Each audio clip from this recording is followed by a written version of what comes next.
Hello, Colorado Realtors. I'm Scott Peterson, and thank you for joining me for another edition of Legal Bites. So in today's episode, we are going to be talking about inspection reports, share or hide. This is kind of a subset of a broader inspection discussion, but it relates to a question that I get all the time from brokers. And when I say share or hide as a subtitle, the hide part is a joke. Never, ever, ever hide inspection reports. Very clear. Let me get that out of the way at the very beginning. Never hide an inspection report. Just a joke in my subtitle there. So it's really going to be about sharing inspection reports. And here's a scenario, and here's the question that I get, like I say, very, very frequently on the hotline and in other speaking opportunities.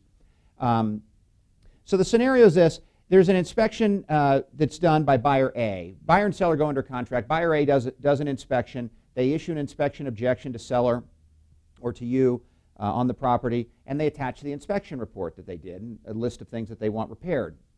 Right? For whatever reason, the deal blows up.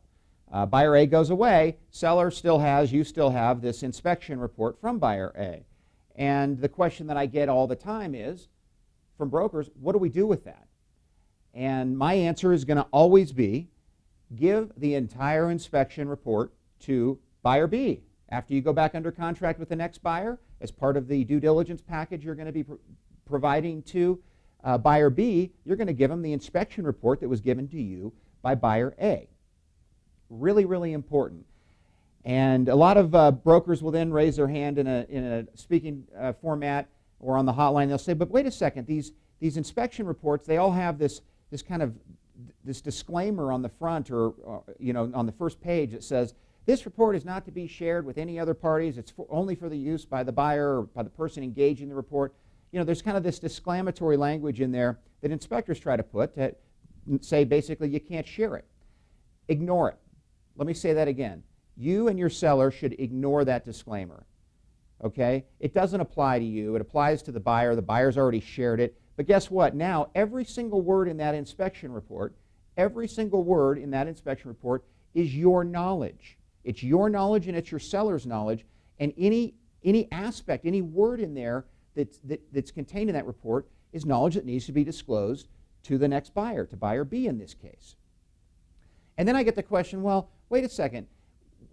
Maybe I received the inspection report, but my seller never received it. Or my seller received the inspection report, but I never received it. Or yeah, they emailed it to us, but then the deal blew up before, so we never even opened it. We never even opened the email with the inspection report. Guess what? Every single word in there is your constructive knowledge, your and your seller's constructive knowledge. And so you're obligated to disclose any material facts, conditions, any defects that may have been pointed out by that inspector. So as opposed to trying to read every word and recharacterize it in a new seller's property disclosure or in some updated writing, just turn over the entire inspection report, put it on the desk of the buyer, and let the buyer make their decisions. Same thing would apply to even a seller that happens to be a really good record keeper. You go sit down with a listing and they say, here's my property file, and oh, when I was the buyer on this house, I had an inspection, and here's that inspection, and maybe it's 15 years old. Turn over the old inspection report to the new buyer. It's all information. It's all part of the due diligence package, the disclosure package that needs to be delivered to a buyer as they're considering purchasing a property. It gives them the ability to make an fully informed decision with all the facts. And if they care to do additional investigation based on the contents of an old report or a newer report, then it allows them to do that. But here's the really important thing for both you and the seller. Once you've given it to them, it takes you off the hook for any allegations of failure to disclose.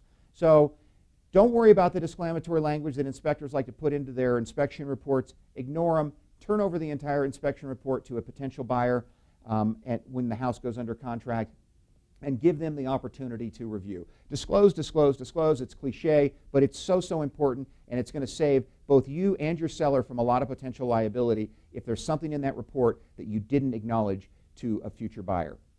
Thank you again for joining me. Hopefully that's helpful. If you have questions about what to disclose, what not to disclose, or any other questions really, the Car Legal Hotline is always available from 9 to 12 and 1 to 4 Monday through Friday. It's a great member resource, and I'd encourage you to use it. Thanks so much for joining me.